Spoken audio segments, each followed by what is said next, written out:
আপনি জানেন কি লাউর রাজ্যের চতুর্সভা ছিল পশ্চিমে ব্রহ্মপুত্র নদ, পূর্বে জন্তিয়া, উত্তরে কামরূপ সীমান্ত এবং দক্ষিণে বর্তমানে ব্রাহ্মণবাড়িয়া পর্যন্ত। কি বিশাল এলাকা ছিল! এই লাউর রাজ্যের ইতিহাস শুনুন, তাহিরপুর উপজেলার গল্প শুনুন, সাথে সাথে আমাদের এই ভিডিওটি দেখুন। এই ব্লগটিতে আমরা দেখাবো যারা সুনামগঞ্জে আছেন তারা তো জানেন, সিলেটে আছেন জানেন, বা ঢাকা থেকে যারা আসছেন বা বিভিন্ন জায়গা থেকে বা যারা জানেন না তাদের জন্য এই ব্লগ।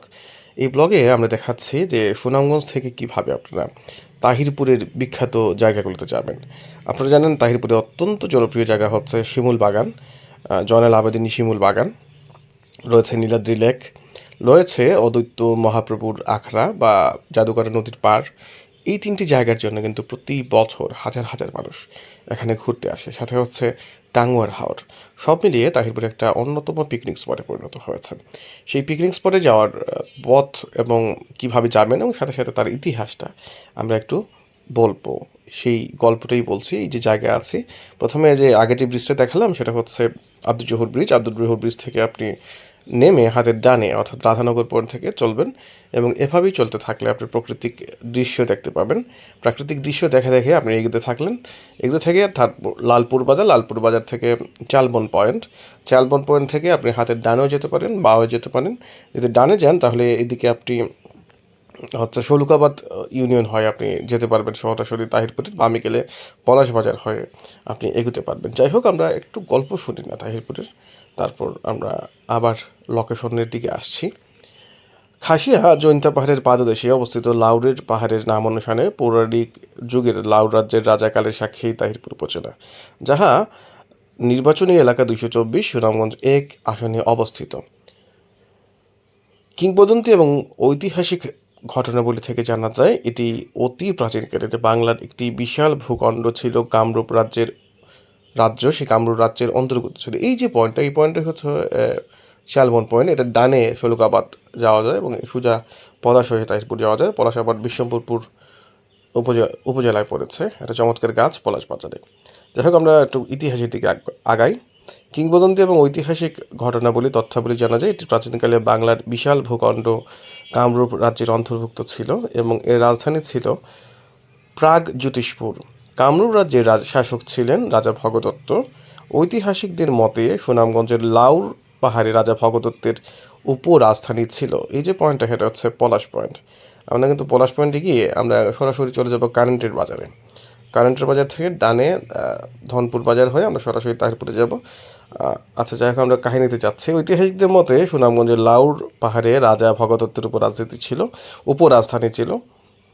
জলশ্রুতি এবং পুরাকীর্তি ইত্যাদির ভিত্তিতে বলা হয় লাউর সিলেটের প্রাচীন রাজ্য, যা বর্তমানে সুনামগঞ্জ জেলার আওতায় পড়ে।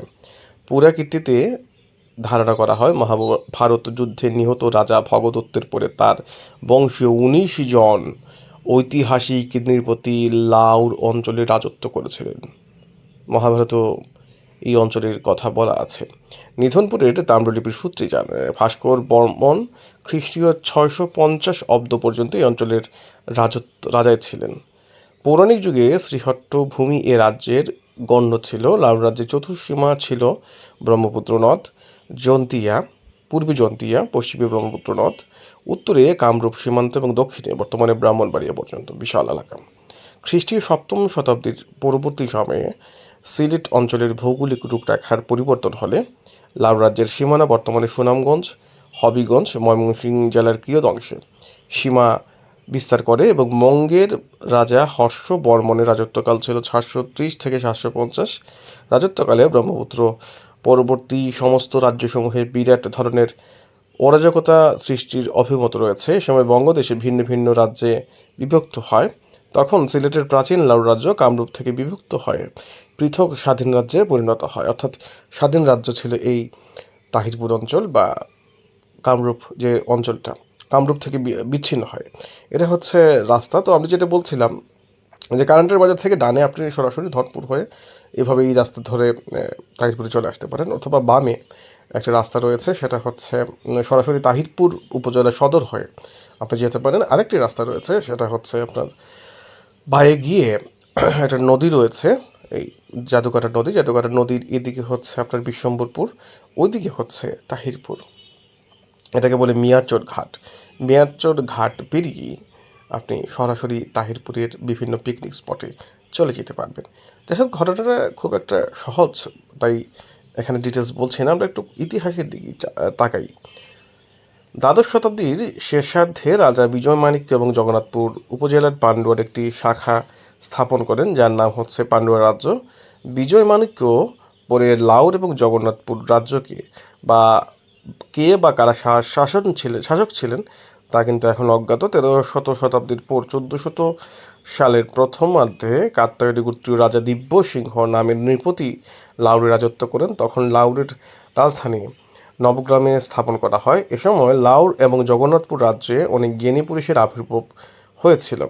রাজ্যের রাজমিস্ত্রি কবিরাচার্য ছিলেন অতি সুবিশাল পণ্ডিত, যে জ্ঞানের চর্চা ভারতবর্ষের অন্যতম বিদ্যাপীঠ নবদ্বীপ পর্যন্ত বিস্তৃত ছিল।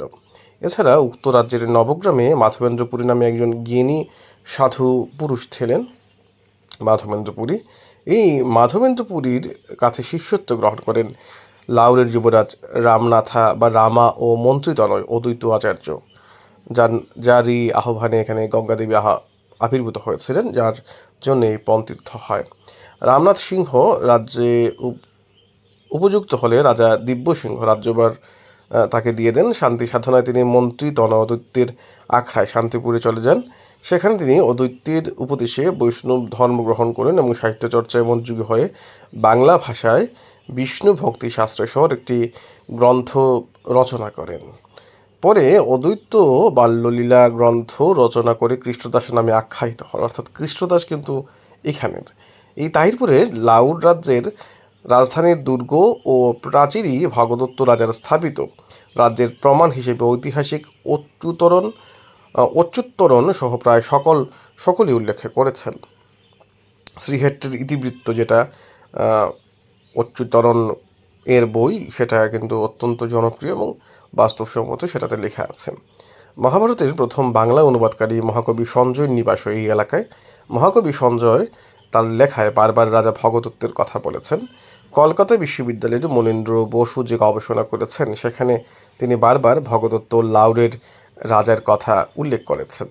যাই হোক, সম্রাট আকবরের শাসন আমলে লাউরের রাজা গোবিন্দ সিং ও তার জ্ঞেতি ভ্রাতা জগন্নাথপুর রাজা বিজয় সিংহের সঙ্গে আধিপত্য প্রতিষ্ঠা নিয়ে বিরোধে লিপ্ত হয়েছিলেন। পরে রাজা বিজয় সিংহ গুপ্ত ঘাতকের হাতে নিহত হন। তখন ঐতিহাসিক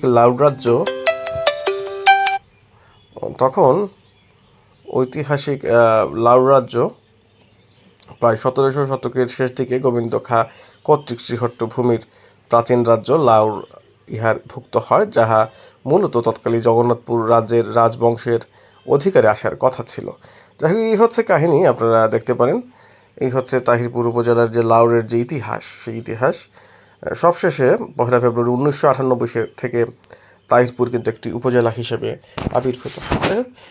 আমরা যখন যাচ্ছিলাম তখন পন্তীর্থ চলছিল, শত শত মানুষ, হাজার হাজার মানুষ সেখানে ছিল। এই হচ্ছে আব্দুল জহুর সেতু থেকে আপনারা ক্রমান্বয়ে আমি যেভাবে বলেছি সেখানে গেলেই আপনারা এই রাস্তাটা খুঁজে পাবেন। যে লাউর একটা ঐতিহাসিক জায়গা, ঐতিহাসিক ইতিহাস রয়েছে তাহিরপুরের শিমুল বাগান, নীলাদ্রির লেক সহ টাঙ্গুয়ার হাওর, অদ্বৈত আশ্রম, জাদুকাটা নদী সহ অনেক সুন্দর সুন্দর জায়গা রয়েছে, যে সুনামগঞ্জ তথা সিলেট অঞ্চলকে পর্যটন শিল্পকে তুলে ধরেছে। সেটা হচ্ছে বড় কথা। এখানে পর্যটন শিল্প বিকশিত হোক, সেটাই প্রত্যাশা। ভালো থাকুন সবাই, আমাদের সাথেই থাকুন।